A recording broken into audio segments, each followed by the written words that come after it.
live drawing. We're lucky to have Allison McGlone back with us. Yay. Hello. Hello. Hey, everyone out there in TV land. So what have you got cooking tonight? I'm working on pages of The Last Sentinel, trying to get everything done. Nice. And I've been falling behind as usual because, well, stuff. Yeah. Life. Yeah, that's the way of putting it. What page you on here? 13. 13. So in the arc of the story, would you say we're heading towards the midpoint? Or are we reaching We are going into the super huge fight scene that's going to like cross between lots of pages. Oh, okay, cool. This is where the high-flying martial arts part comes in. That's all going to be taking place in a dungeon. Now, do you like get a reference for like the martial arts technique or moves and all that stuff? Yep, I usually watch a bunch of martial arts films ahead of time. Okay. And I will freeze frame certain things and like screenshot them so I have ideas. Oh wow. I won't trace them or anything because I don't like that, but I will use them for reference. No, yeah, for reference. I mean, I've seen some of the photos that Pat Broderick and Walt Simonson and them have posted in the past of them taking pictures of each other with weapons and things when Pat was working on his issue of Iron Fist back in the day. And they told me they would also get like print magazines back in the day when there was like a craze for kung fu movies at that time in the 70s, and so they actually had like print magazines you could go out and buy that had photography that they would reference. And Yeah, they used to have like Black Belt magazines, stuff like that, and like random ninja magazines and things. I remember all that crazy crap.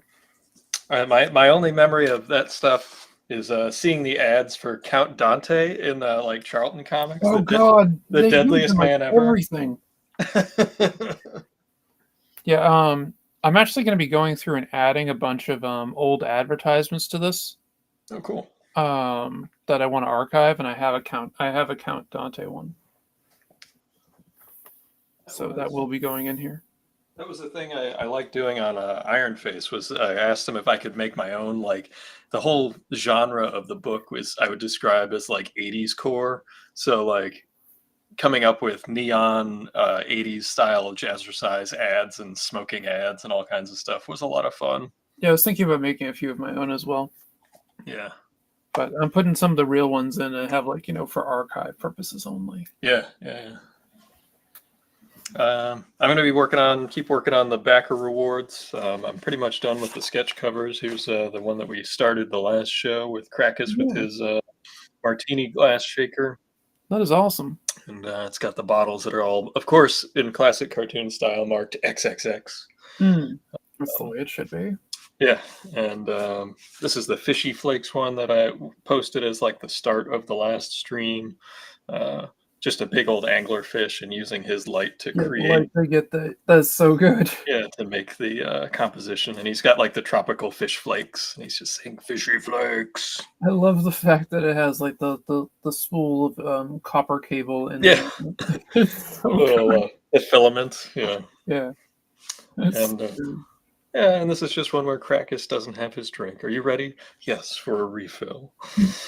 So those are the 3 pen and ink sketch covers. We did this one last time, and I'm working on another just 6x9 shot of Undersea Hero. So like this is for anybody that got the early bird, this is what they'll look like. So very nice.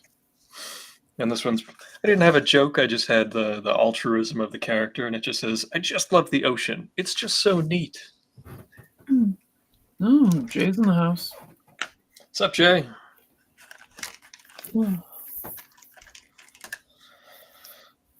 You working on anything tonight, Jay, or are you stuck at the job?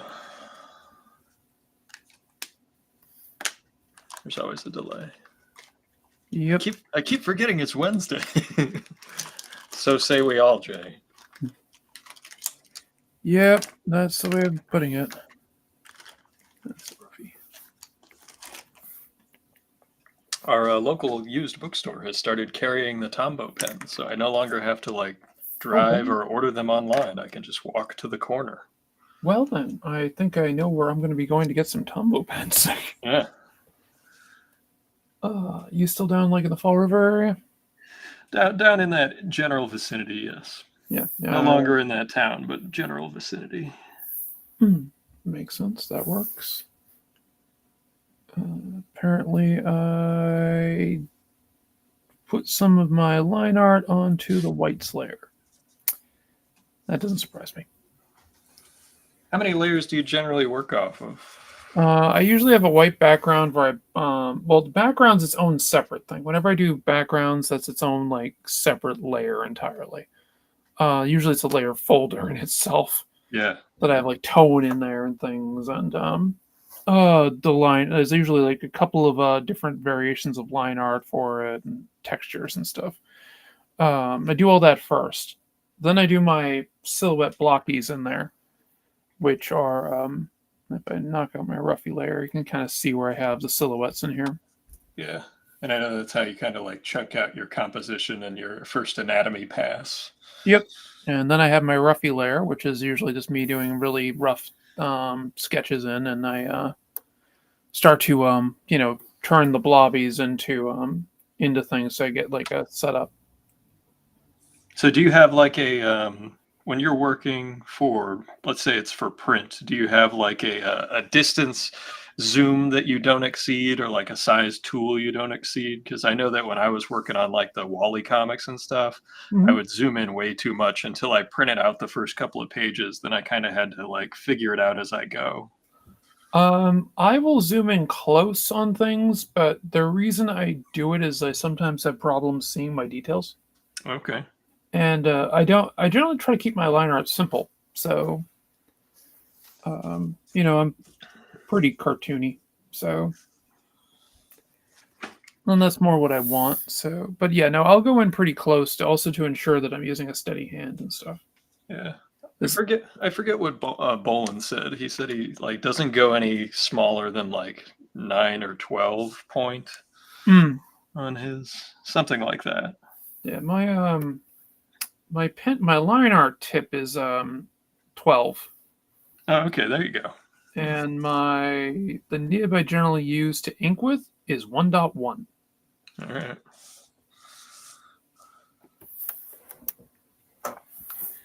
Now, are these going to go straight to? Or sometimes you print stuff out and ink it traditionally. Is that the plan for this, or are you going to go straight to press from the digital files? Now I'm be going straight to press for the digital file because I just really want to get it done Yeah, yeah. and go from there. I know you Oh, hybridize some of your projects. oh yeah, I do. Actually, if you want to bring me up for a second, I will actually show some stuff that I'm doing right now. Oh, sure. Let me see if I can not mess it up. Um, Well, just hide my screen Emerald. share. This There one? we go. There we go. Hey, hey. And let me knock out my crazy ass background. It is. Yeah, I was having some fun with running some online games. It's the background of tomorrow. Yes, it is. I may or may not have been doing stuff with like Tron. And I have that on here, I think. Did you see the Neutron? I did. Actually, I saw it 3 times. Oh, really? Huh. Yeah, the first time I had to go to the bathroom so much during it that I was like, I'm gonna go and see this again. That's fair. And the second time was me to basically see it so I could actually enjoy it. And I had a friend who took me to see it because he wanted to see it. Oh, there you go. And I generally enjoyed it. I mean, it's not a movie that I have a movie pass thing, so I generally don't pay for like I pay one movie basically the cost of one movie, and I get 3 for free, basically 2 more Oh. for free. No, I didn't know you were such a big Tron fan. I love Tron. The original movie is one of my favorites. Why am I not seeing what this is? It should be right there. Huh. Odd. Now let's see if we can see it this way. So this is how I thumbnail pages. Little bitty one. Yeah, I do it all in 5x7 index cards.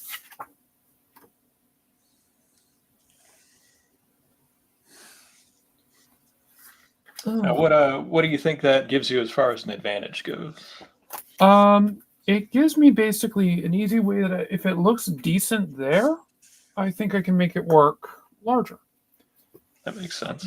So that's generally how I do it. And I've gotten 4 pages already laid out on that. I was working on a bit of a fifth, and I was like, I should get to my computer. And I was actually going to be working on some traditional stuff tonight, but like I said, I couldn't find my stupid battery pack for my camera. I need to get another one of these cheap webcams that I'm using, like for my face right here, so I can um handle that, like do that. Yeah, I bought my mediocre webcam a long time ago, and it was a Logitech Brio. It's literally like the step up from the cheapest one.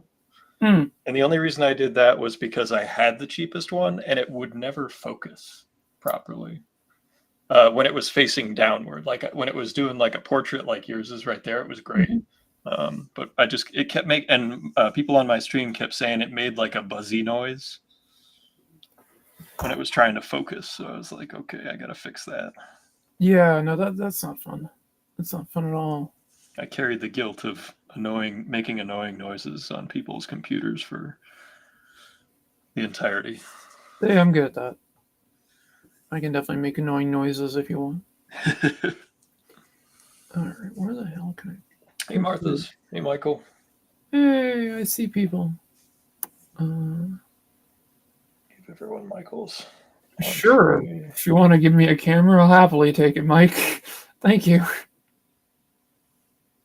All right. If you want to go back to my art and stuff, so we can see what the hell we're doing, and not just my mug here. I mean, I know I'm beautiful. Hmm. There we go. There we go. Hey. That's what happens when you have the lesser technology person steering the boat here. Well, you'll be fine. You need to come on my show. I I have like background stuff that I do and everything. It's crazy. I saw that Restream added some license-free music. So Yeah, I actually was playing it on one of my streams. Did it work well? Yeah, it did. It was actually kind of fun. Okay. I just did you got to make sure you're was you got to make sure that you have it turned down though, so people can actually hear you. So yeah. I'll have to do a test. Yeah. All right. Yeah, so my art, when I do this stuff, I have basically my roughy layer where I kind of just blob in some basic lines and stuff like that and get a really kind of rough idea of things. And then I go in and I do my pencils. But yeah, like this is a lot of layers. Yeah. Um, And do you use like a perspective grid or something when you're doing those? oh God, yeah. Yeah, no, I can fake perspective pretty good, but when I really want to get it done, I use rulers and other things to try to get it so I want the backgrounds to be like more realistic. Yeah, because in your world, you're trying to make that cinematic-y Yeah. quality. Yep. Yeah, that's the thing. So I look into I use lots of reference on things and I've been known to build things in 3D and turn them around so I can see what the hell they look like. Mm-hmm. I found that trying to trace over 3D models doesn't work very well, so I gave up on that.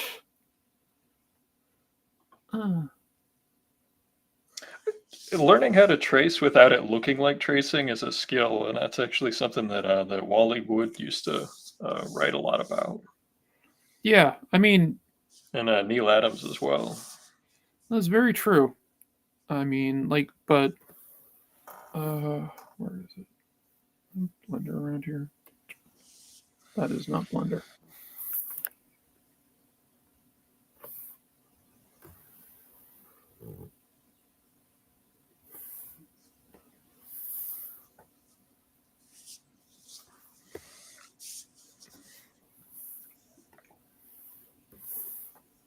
I'd like to draw more of the different characters from the book, but I don't want people to feel like they're not, getting a lesser character. Hmm. So I'm ending up drawing mostly Undersea Hero, and then if I come up with a good gag or something, I'll use one of the other characters. I don't know, because like so many, it was one of the. There's only a couple of levels where you got to pick the character, so I really want to deliver on the ones where you don't get to pick the character. Okay, I'm gonna change my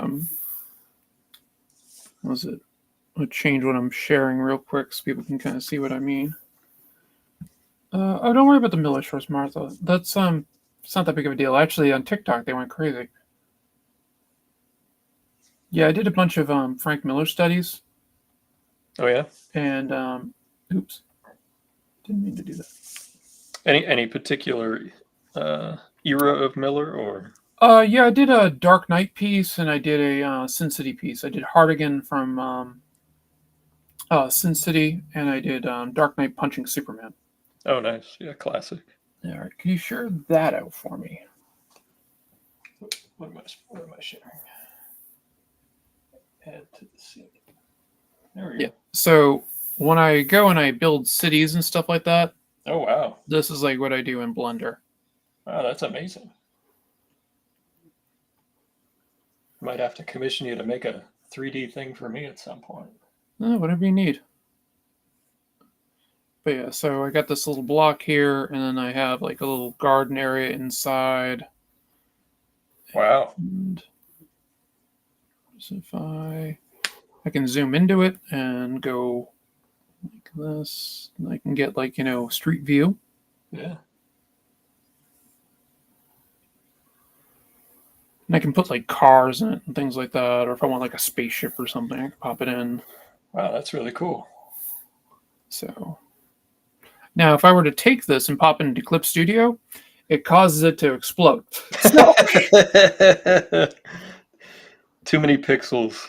oh god, yeah. Yeah, I mean, I could probably lower it down or do something with it, but basically what I want to do, if I want to reference a city shot or something, I'll maybe screenshot it so I can bring it up in a little window and then I can look at it easy and kind of go from there. I just think of The Simpsons where the monkey's on the porch and he hits the button that says "Pray for Mojo," and Oh, I'm God. thinking about Clip Studio as that's coming in. That's basically what happens. But yeah, I It's, bring that in and all of a sudden, kerpow, it's just gone. it sees you dragging that icon towards it and it's running away. Yeah, it's like, no. Yeah, I tried it once. I'm like, oh, I'll put it in there and I'll try to pull the line out and see. Oh no. Oh no. Oh, I'm losing an hour's work. All right. But yeah, so that's stuff that I do with Blender. And but yeah, I'll take something like this. Actually, something I could do with it is go, not fully what I wanted.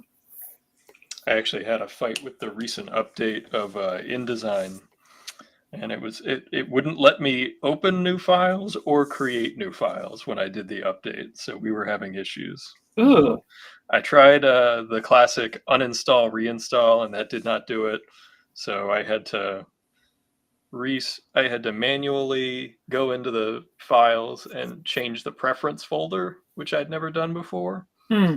And then I had to change the way it was processing with the CPU. I guess there were settings in that I had to change. So that was a fun day on YouTube. Yeah. Next time, contact me. Yeah. Because I actually knew how to fix that. So, See? because I've had it happen. I'm going back to doing comic work. But yeah, so that's my my little taste of things that I do with this stuff. And Oops, why did it do that? no, I turned off my screen share, so don't worry. Okay. And I have my main share back up.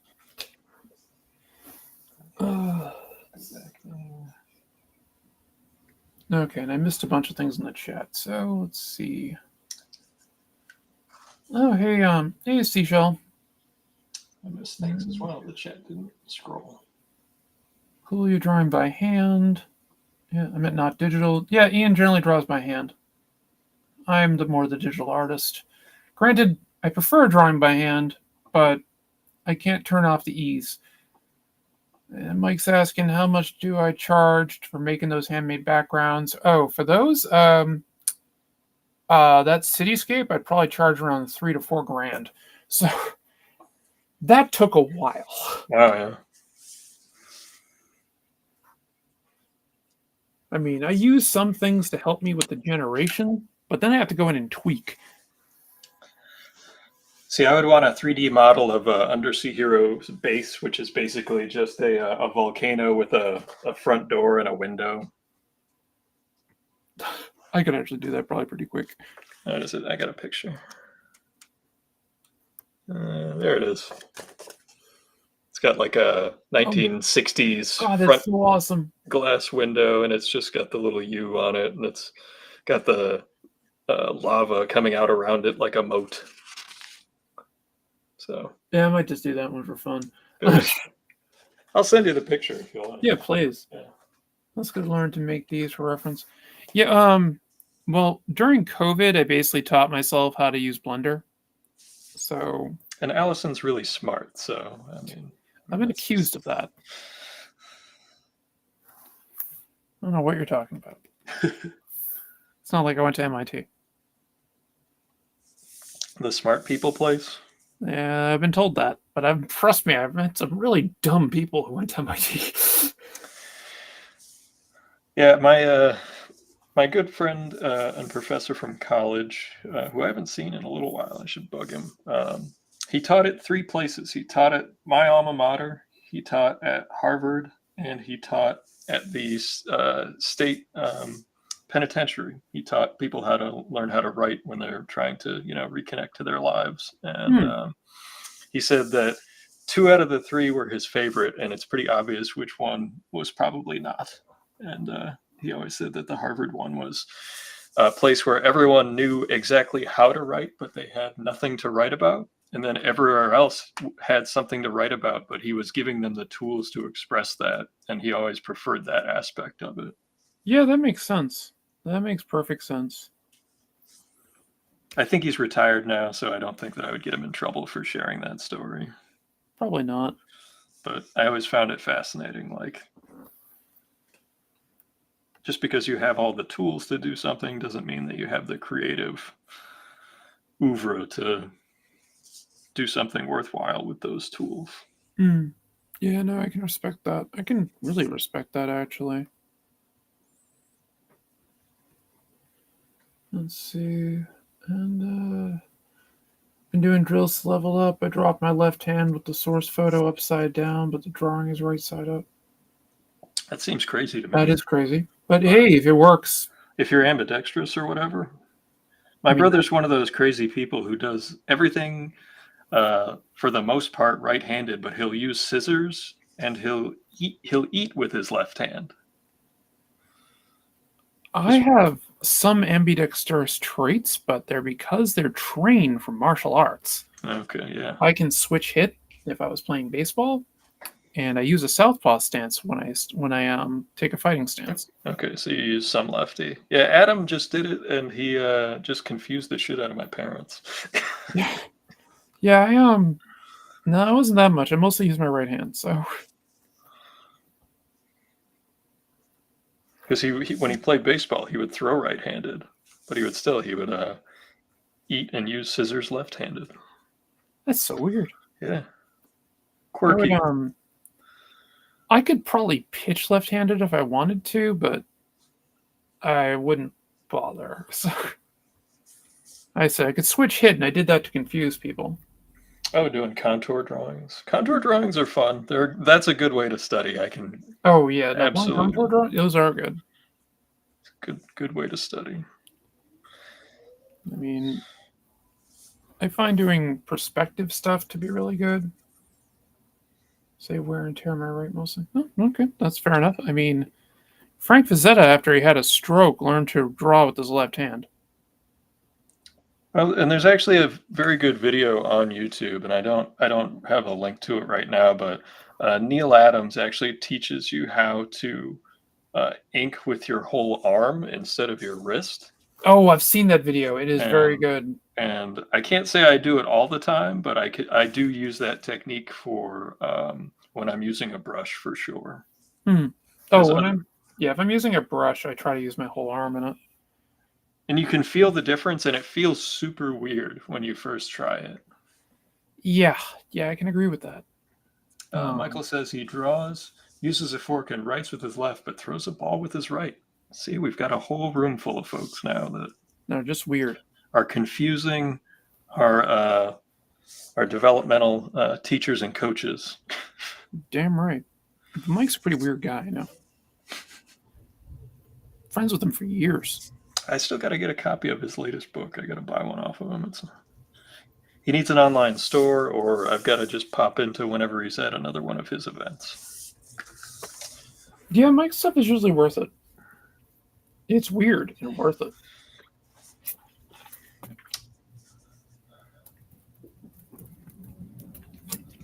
You're supposed to rewire your brain to bypass learned symbols and see what's actually there. Oh, that's true. That is what it does. That's why when you practice martial arts, you do everything on the offside too. It makes your strong side to be better.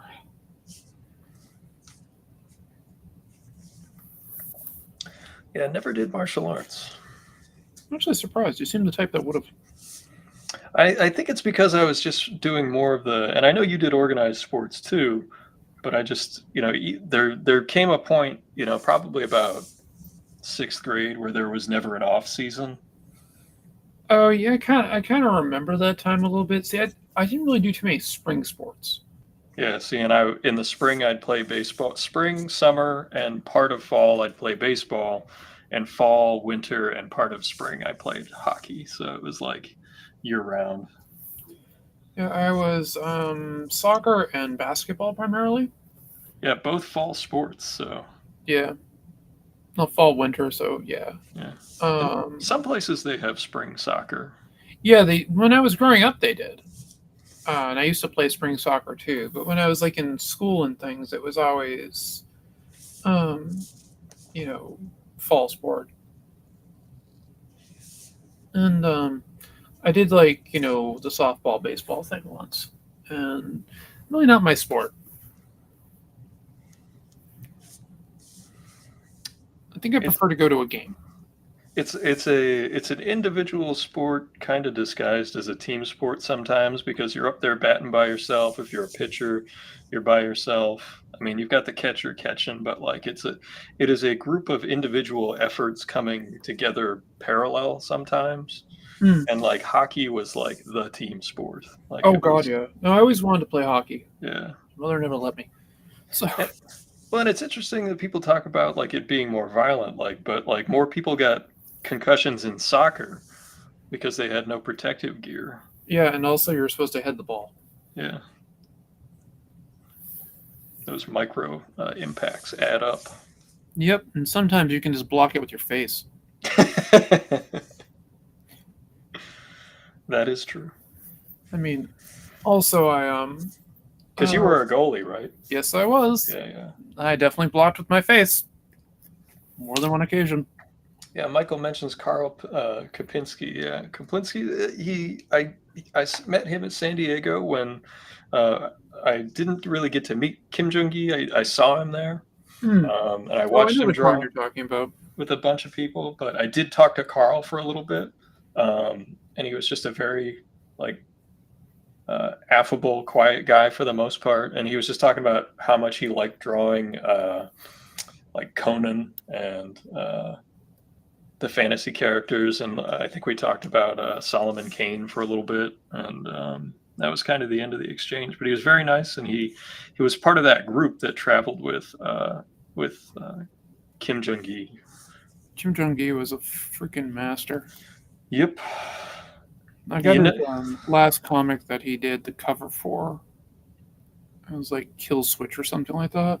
and there's like a random issue of Ultimate Spider-Man that he did a cover for, and like there's a whole bunch of other like just random one-offs. There's a Batman piece, Yeah. and yeah, you're seeing the best when I was standing there, and I've told this story a bunch of times because it's like it resonates with me. Is that I look to my left, and there's Dave Johnson, Mike Mignola, um, Dan Panosian, Cully Hamner, all the essential sequential folks, Hmm. and we're all just watching him draw.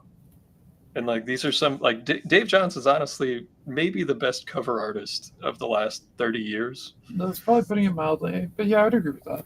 Um, you know, but like, yeah, when you see the best people that you're in a room with all watching that person, Yeah, yeah, you know, there's something to this. yeah.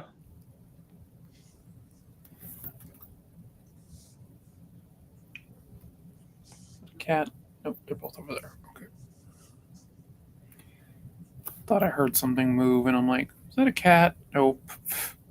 We switched Bruce, our cat, to the diet food, and he likes it also. So win-win.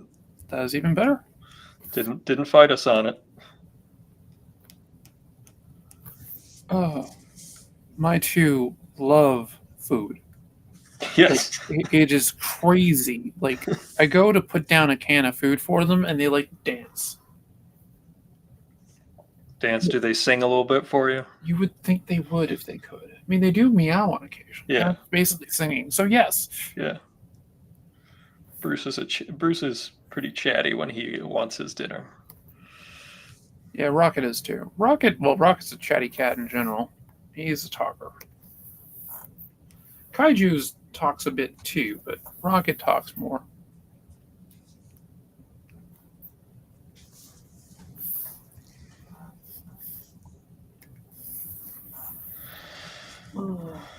Why did I do that? Oh. No big deal. Got mine. For anyone who wants to hand letter, I highly recommend one of these. It's a template of ovals. Oh, yeah, I have a couple of those of varying sizes. And these you can use to make bigger bubbles by drawing half the oval and then flipping it You over flip and it. drawing the other half. So like if anyone is getting into hand lettering, I would highly recommend it because this combined with a beveled ruler like this is all you really need. You don't even need to get any more. You don't have to get an Ames guide. You want an Ames letter guide? You don't have to. You can, of course, but you know, as long as you have the lines and the circle, I think you're doing all right.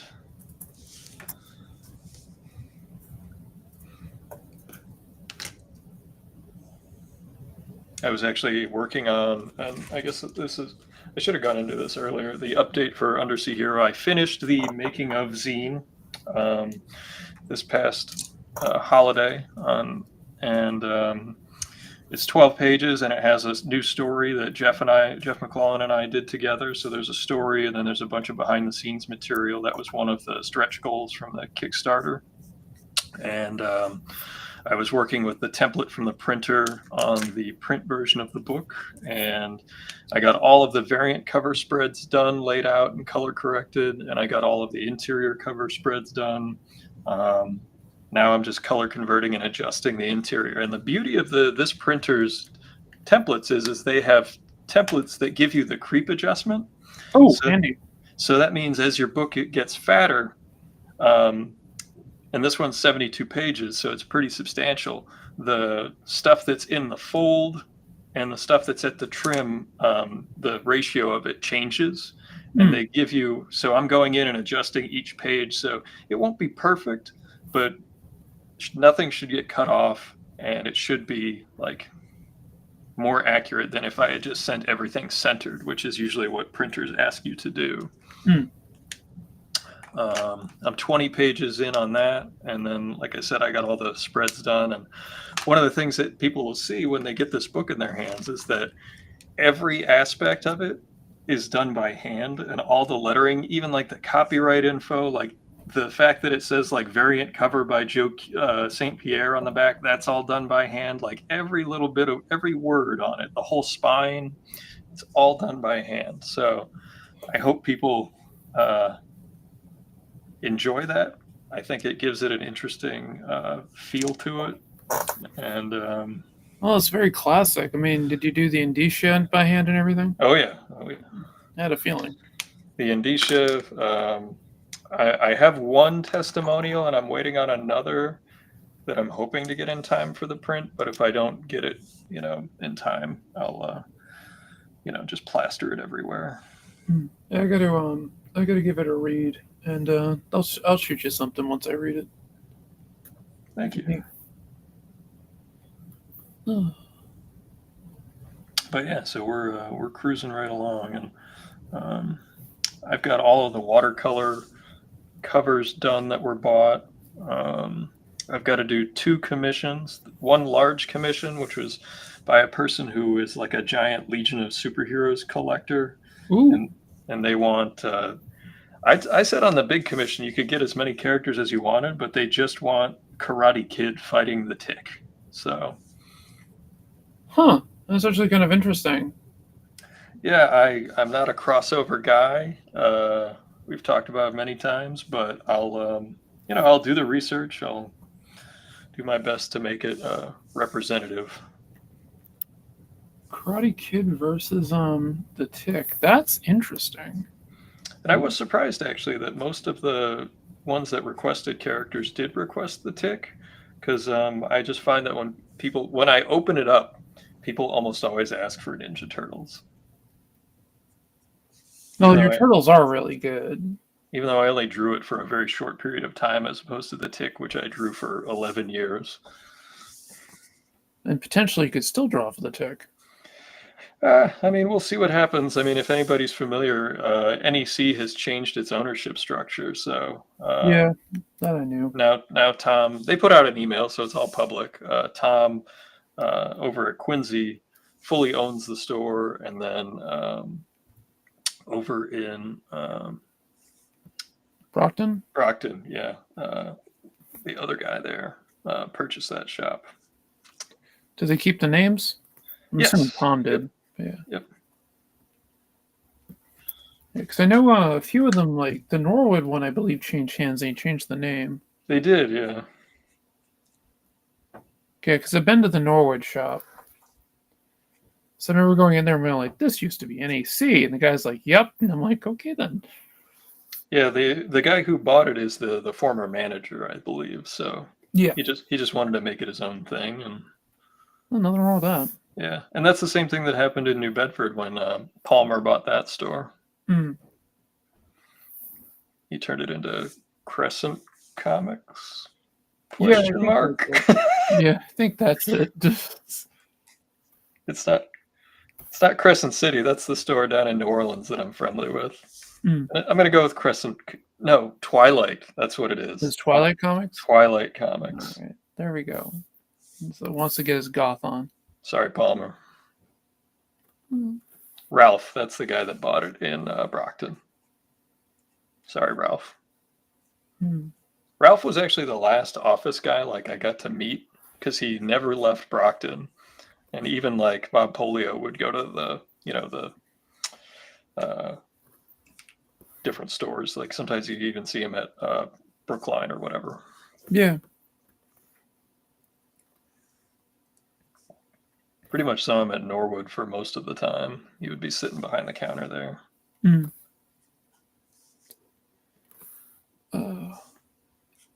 So who owns the Tick then? Ben does. Ben does? He still owns it? Okay, good. Oh yeah, he owns it 100%. Good.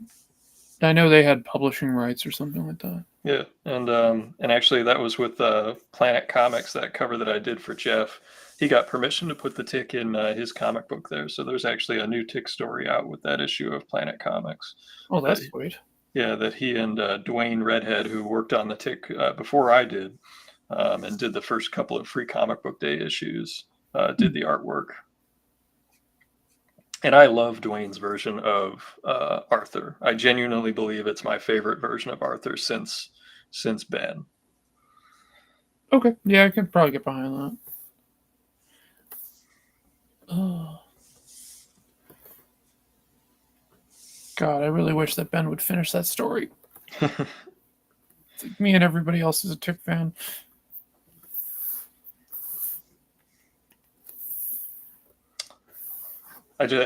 Michael, just so you know, I read your comment there, Bob Polio, that is a name I have not heard in a long time, in the Obi-Wan Kenobi voice. So I'm not alone. Got it. I heard it in a long time. A long time. Martha's working off a ref sheet for Dime Box. Yep. Yeah. Sent you an email there. Is that for the open, basically public domain stuff? Yeah, the public domain. Anyone who is a friend of or hangs out on the stream is welcome to make something for it. I'm gonna do an old Joe Kubert character from back in the day. I was actually just looking at public domain stuff to do something with. I was thinking of Dime Box. Yeah, you're of course welcome to. If you're not, I know you're busy as heck, but if you Oh have God, time that's for putting it mildly. even just a pinup, I mean, Yeah, I don't even want to go into some of the crap that I've been doing lately. Oof. Manga editors are mean. They make it work. no, you will draw every raindrop on every page. It certainly seems that way. And they have to be scale consistent. I could totally see that.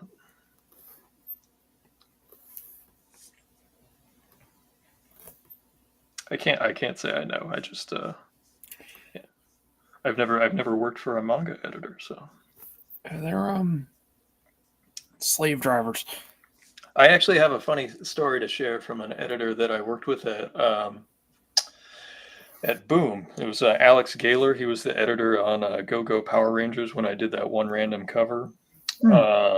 He is an editor, and he has been for a while over at DC on special projects now. And he's been a Warlord fan forever. Oh God, and Warlord! This one yes. has been for a while. Yeah, and I know that he's been bugging the crap out of Mike Grell, trying to get him to like sign on to do like at least an omnibus and maybe a new cover or material or whatever. And I know he asked him basically, what would it take to get this to happen? And Mike Grell said, get me a Red Ryder BB gun. And if you go over to Mike Grell's Twitter page right now, you can see that Alex sent him a Red Ryder BB gun. That's awesome. I guess we're getting a Warlord omnibus.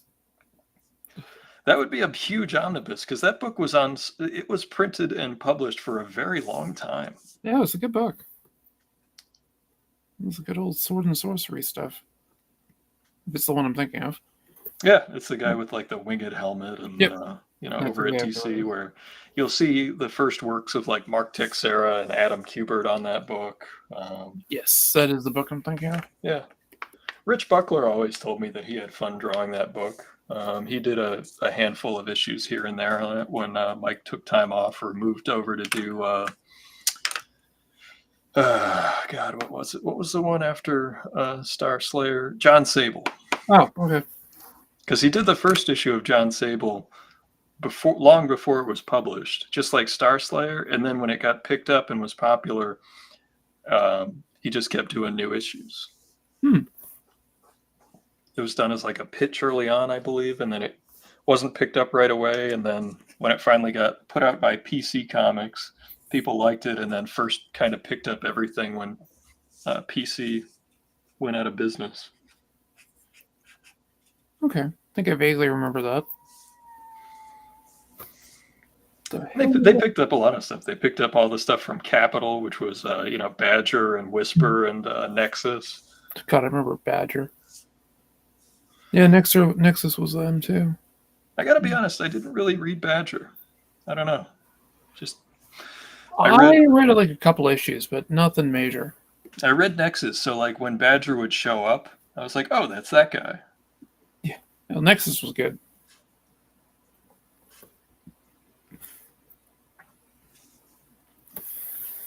And has a very confusing ownership. Yeah, right now, basically, Steve and Mike basically can just do their own things, is what it looks like. Yep, that's what I've heard. They just kind of share ownership of it, and you do your thing, I'll do my thing. Yep. And they still like show up on each other's streams, so I don't think it's like out of pure animosity or anything. No, I don't think it's animosity at all. I think they're friends, but they just don't see eye to eye on certain things and don't want to, mesh in that way. And I love Steve's YouTube channel. Like, he does a great job putting out like a ton of content and a ton of like just art tips and like what he does and process and stuff. And at one point he talked about when he went back to self-publishing, and that was like in the early to mid 2000s with Rude Dude Publications, Oh God, Steve Rude, dude. Yeah, I and remember that. Yeah. and he did new issues of Nexus up to one of the issues. Was it issue 200, 100? I don't remember. Something like that. I don't remember. And he said something about how around that time he and Barron were not seeing eye to eye on the direction of the character. So it just makes sense that they split directions, but still get to do the character they both obviously created. Yeah, no, that makes sense. Yeah. I thought Whisper was a surprisingly good book back in the day. I know I read some of Whisper, but I don't really remember. So Yeah, it's a ninja comic, but it's got some sci-fi, some actiony stuff to it. It was drawn by Rich Larson at the beginning, who used to be at Charlton. The first issue has a beautiful Michael Golden cover. okay, yeah, I think I remember that.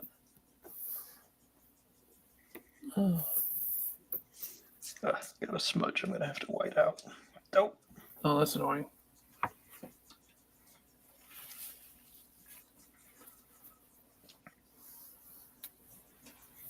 I was talking to somebody about hand lettering online the other day. They asked me about like how to just like get a confident look to the lines and to the letters. And I basically tell them like you just gotta press down and you can't move slowly. Like Yeah, if you move slowly and deliberately, it's gonna leave ink. It's gonna look shaky. So you kind of just gotta wing it. And if you have to white it out and do it again, like I've got plenty of old comic boards, as I'm sure you do, that have tons of whiteout or patches or paste ups over them. oh, that's putting it mildly. Yeah, I have tons of that stuff where I'm like, it didn't go the way it should have, and I don't have an undo button, and Yeah, I I've was got wrong before the undo button, and yeah. a Gene Colan page from Journey into Mystery that was an H.P. Lovecraft story where they messed up the speech bubble on one panel so badly that they exactoed it out and re-lettered it on a separate piece of board and put it behind it and taped it down. That is awesome. Yeah. Oh, that is awesome. I have to see that.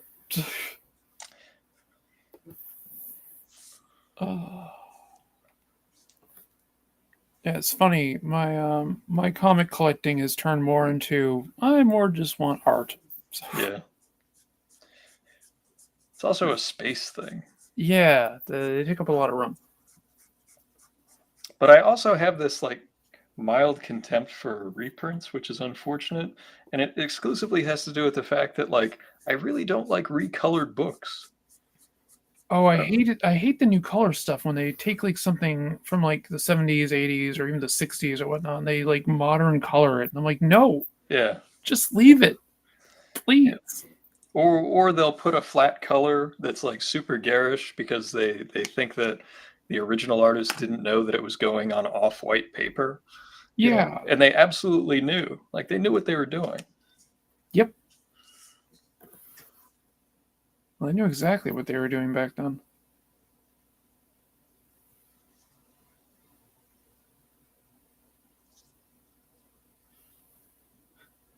Martha, my lettering of my left is actually getting better as a side effect. I think I could use it for graffiti. Go for it. Just don't get arrested. Have fun. Run fast. Things you will not be seeing me do ever again. Anything that involves me having to run. From police. Yeah, exactly.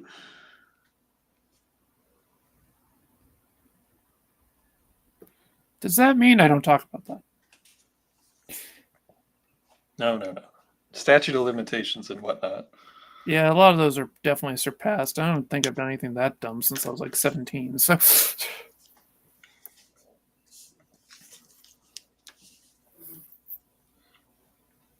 Yeah, in the Painting with Fire documentary, Bernie Wrightson is interviewed, and there's an extended version of that interview, I believe, on the YouTube page, the First Edda Girls YouTube page. yeah, it is.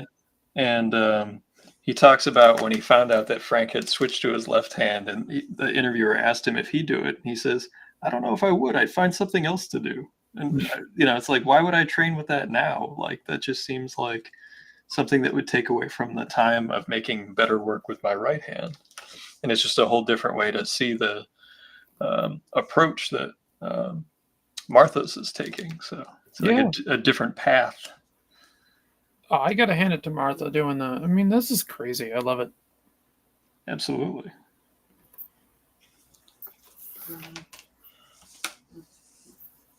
To quote Captain Kirk in Star Trek V, when he's asked to climb a mountain, why he does it? Because it's there. Yeah. Although I do still think that is my least favorite of the films. I think that is everybody's least favorite of the films. What does God need with a starship? Everything. Yeah. Have you seen what this thing can do?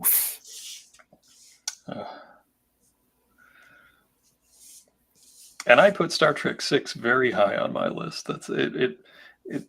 It's like 2 and 6 for me. I'm 2, 4, and 6. Yeah, I like 4, but I just 2 and 6. I love those movies. The 4 for me has a special place because I saw it in the theater with my dad.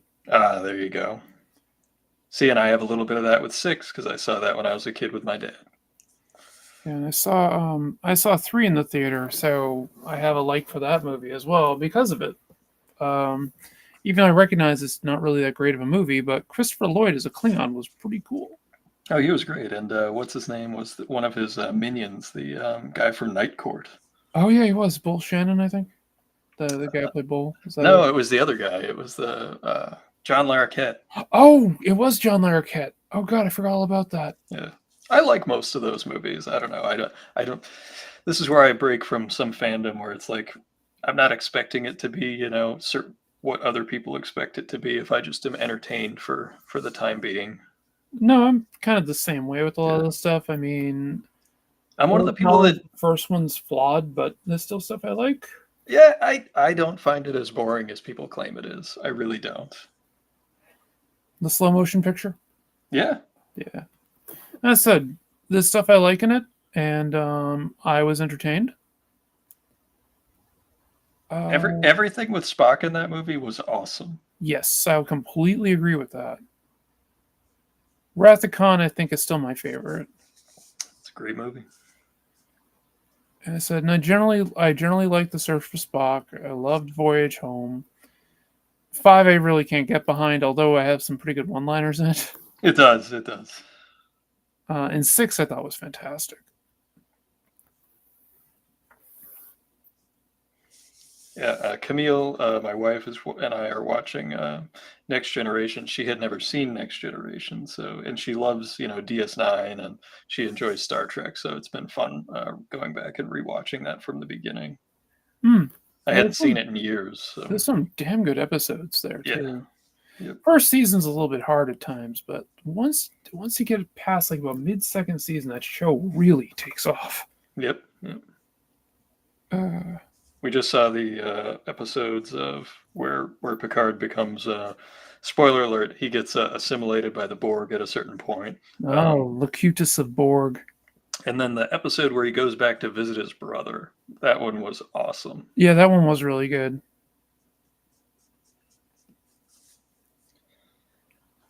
Michael says he likes the ideas given in the first picture. I agree. Yeah, there's some really good pictures. Really good ideas in it. One of the things that annoyed the hell out of me, though, and I think it's because I was a science nerd, when they said the size of V'ger in it, and I'm like, that's the size of 2 of our solar systems. I don't think they meant it to be that big. Probably not, no. Slight oversight, just like... It was like 2 AU or something like that. I'm like, do they know how big an AU is? Clearly not.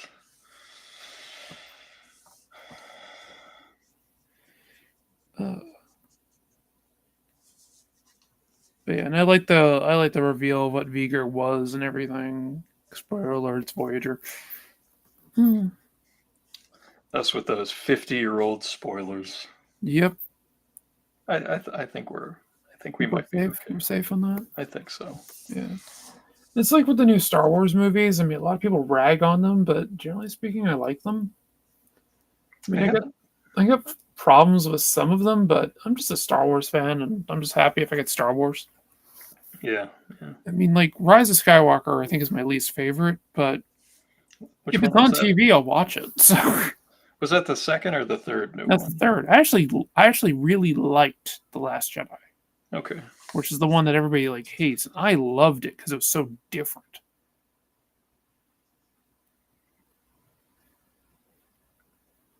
Because there's tons of that stuff I haven't seen because it's on Disney Plus, and I don't have Disney Plus. I saw I saw the trilogy, the new trilogy. I saw those three films, but I think I saw the one that was the one off the Rogue One. Hmm. I saw that one, and on TV at one point I saw the Han Solo movie, which I didn't think was as bad as everyone said it was. No, I enjoyed the solo movie. I thought it was good. I I thought really it was liked fun. Donald Glover as a young Lando Calrissian, and I was like, that's the movie I want to see. They're talking about doing some. They've been talking about it for a while, but there is talks about doing a Donald Glover Lando.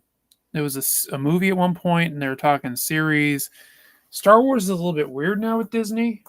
They have insider info on a lot of it, but I can definitely say that they still have plans to do certain things. That's one I would love to see because I thought that he was great. He had the charisma in that card game. Oh God, yeah, he nailed Lando. Plus, I heard Billy D. Williams really liked it too. Okay. Star Trek: The Next Generation had the creature made from pure DNA. That one felt dumb to me. Not sure if I remember that one, but I'll take your word for it. I mean, there's like 7 seasons of the show, so Yeah, 7 seasons, and also like I'm very forgiving in fantasy sci-fi. I really am.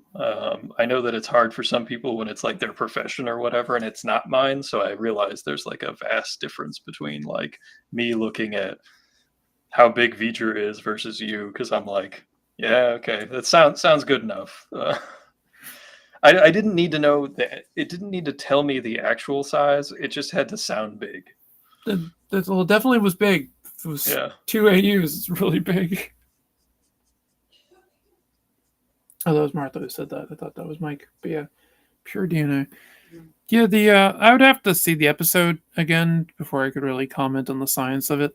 That being said, I generally don't watch too many of those things for science.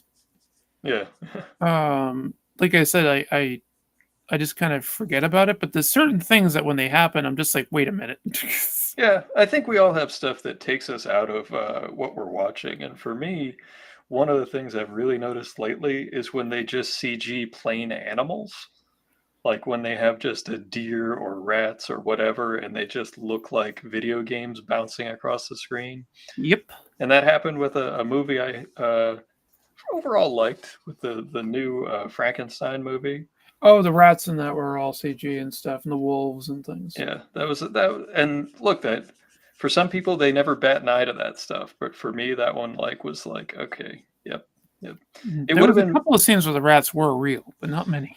but it's one of those where they could have honestly just left them out, and I would have been like, it wouldn't have lessened the mood for me. No, the new Frankenstein movie was really good. And there was, a million rights and homages in it. Well, that's putting it mildly. So, like the shot of him looking through um, in the rights and stuff, it's him in a box. But Mhm. in the movie, it was him looking through the wall of like a farmhouse with the cracks That was so good. with the lighting. Yeah, that thing was a love letter to rights in a lot of ways. Yeah, and he was in the credits. So Yep. somebody So, uploaded the old '80s V Lizard Alien stuff. If you want to see complete, I actually had considered rewatching V. oh, It's also free on Tubi as a yeah. Tubi fan. V is not something you watch for the science. V you watch because of what it is about. Yeah. Because V was supposed to be a variation of It Couldn't Happen Here. And it was supposed to be about the original adaptation was it was supposed to be an adaptation of fascist rise of government in the United States. and they said Topical. nobody will believe that ever happening, so he made it aliens instead. No one would ever believe any of that happening. Ever. Yeah. But V, you watch more for the political commentary of it. Like, for instance, if you just look at the visitor symbol, it's not hard to extrapolate what it's supposed to be. Yeah. The fact that they're all wearing red and black. No. But yeah, no, V I don't watch for. I mean, I love V when I was a kid. It was a giant like TV event for people of a certain age. Yeah, because that's back when they did really cool TV stuff, like Shogun. They had that, V. They had like the original version of It and stuff like that, or The Stand. Well, and the first Battlestar Galactica was like a 2-night movie event. Yep. Yeah, they basically showed 3 episodes. Yeah. And Frank Rosetta did the TV guide illustration. Yes, he did. I was actually doing a study on those a couple of years ago on live stream.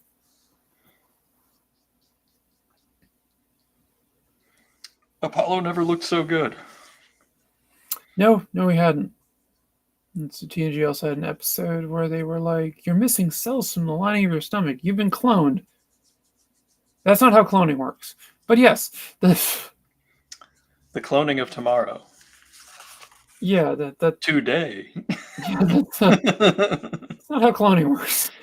It's also not how stomach gas. That's just wrong.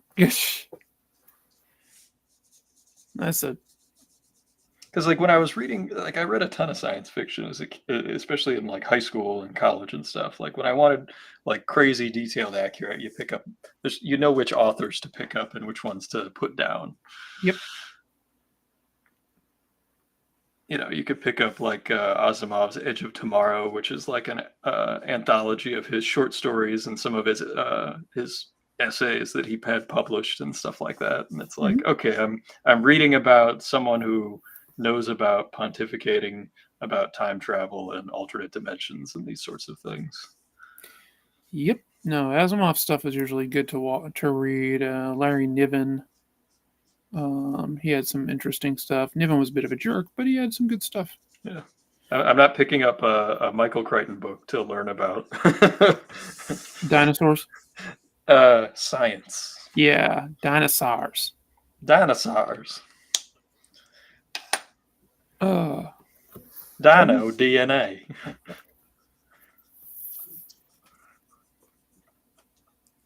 Oh man. Yeah, And that was another TV event. What was it, the Andromeda Strain? Movie? Yes, the Andromeda Strain. That was a classic Crichton one. And Roddenberry did a couple with like I don't remember, what was it called? Genesis?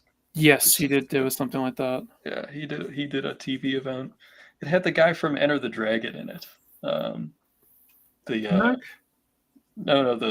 Caucasian gentleman who's the other fighter that you don't know if he's a good guy or a bad guy at the beginning. Oh, right. Oh, no, I know you. Oh, I was thinking The Last Dragon, then Enter the Dragon. Yeah, I know exactly what you're talking about. Yeah. Yeah, that guy's actually in a lot of stuff. He is, yeah. I just can't remember his name.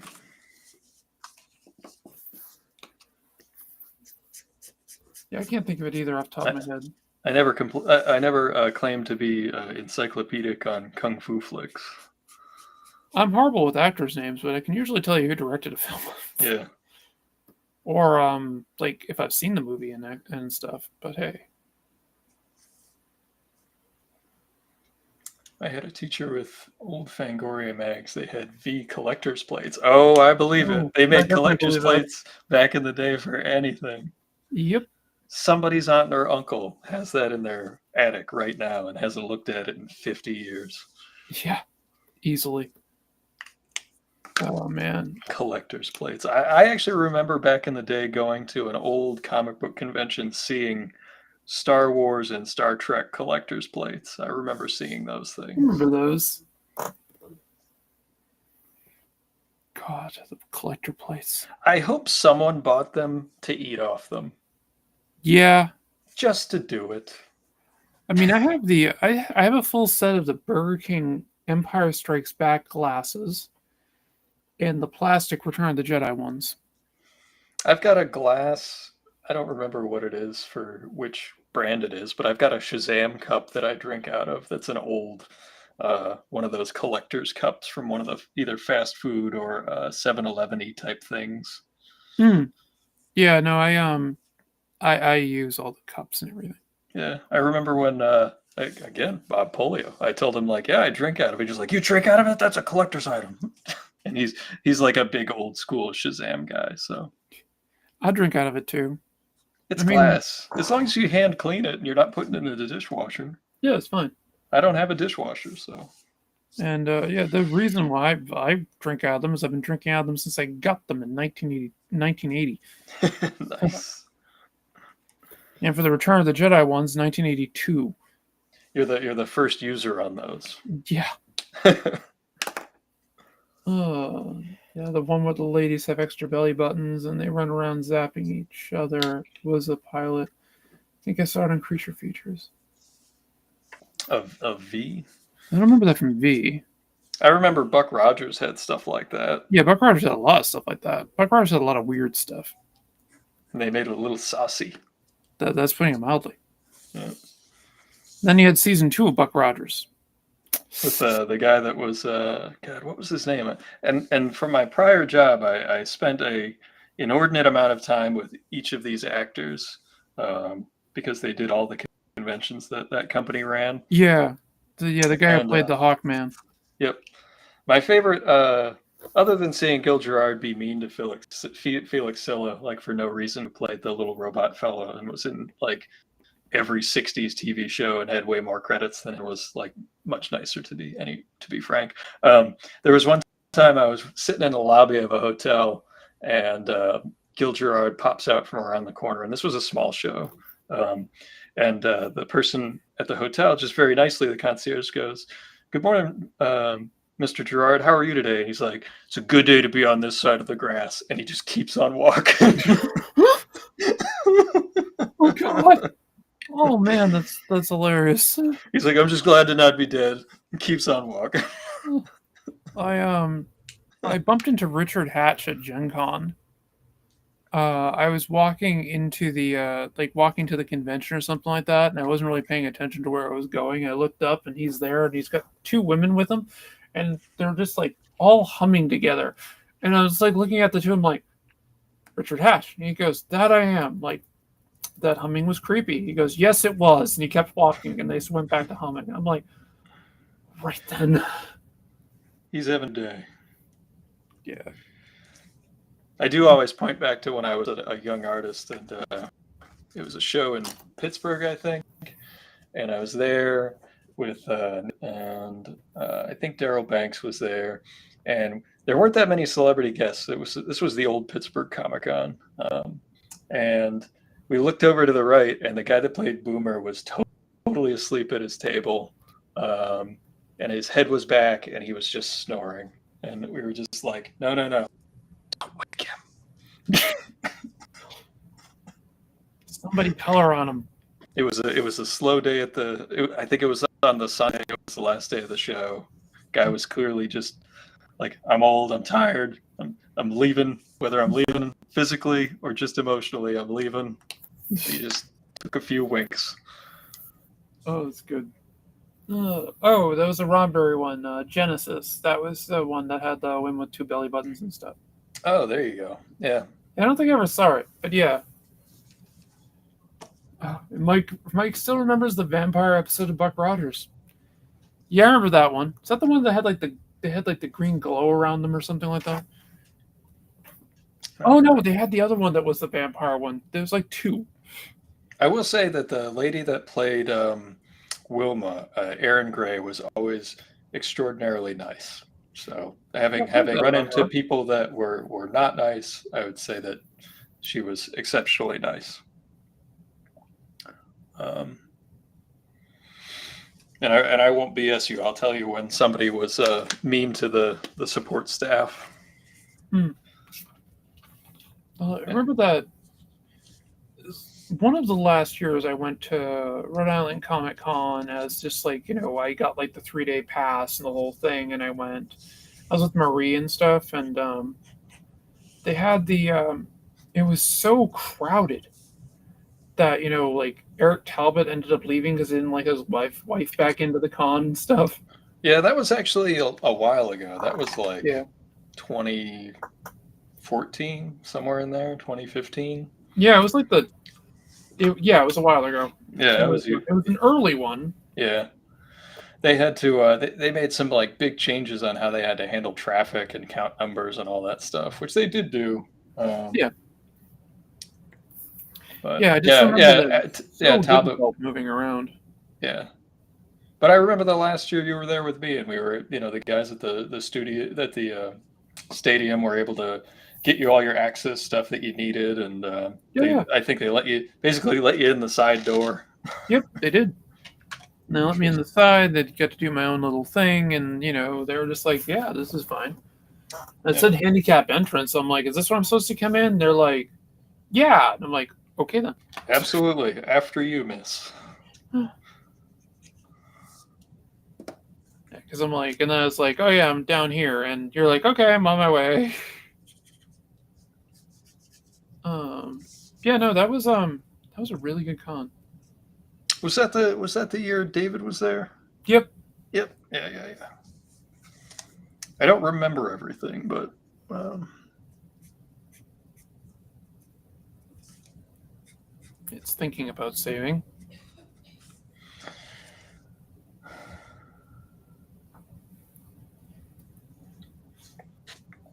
all right. Well, I finished this one. How are you doing? I got my first like round of pencils in. I'll actually go in and do like my detail work when I go to ink it and everything. But I got all the body stuff done and things, and I'm happy with it. So Very cool. that was it. I also got started my fight scene here. Well, Girl crashing through the roof and coming down on people. yeah, very cool. Smashes the guy on the way down. Got the foreshortening going with the hand there. Yeah, that was a pain in the butt. Yeah, foreshortening's tough. Yeah, especially doing it like at that angle because I'm like, I really want to do kind of this like above shot of someone coming down. I'm like, oh, that's a pain in the butt. But yeah, Yeah, it's like a worm's eye view. yep. Oh. And I have this part of the fight in here where she boots him in the chest and gives clocks him, and then the girl's coming in. Oh, nice. Yeah, and I always appreciate the sound effect usage. Yeah, I have fun. I have fun with sound effects. A lot of that stuff I hand do. Yeah, and that looks good. I think we'll wrap it up for tonight. Sounds good. Thanks everybody for coming. Thank you, Allison. Always Thank you great. for having me as always. Yeah, I and love hanging out with you. yeah, likewise. It's always a pleasure. And yeah, I hope everybody has a good rest of your week, and I hope to see you next week. Same place, same time, and take care. Good night, everybody.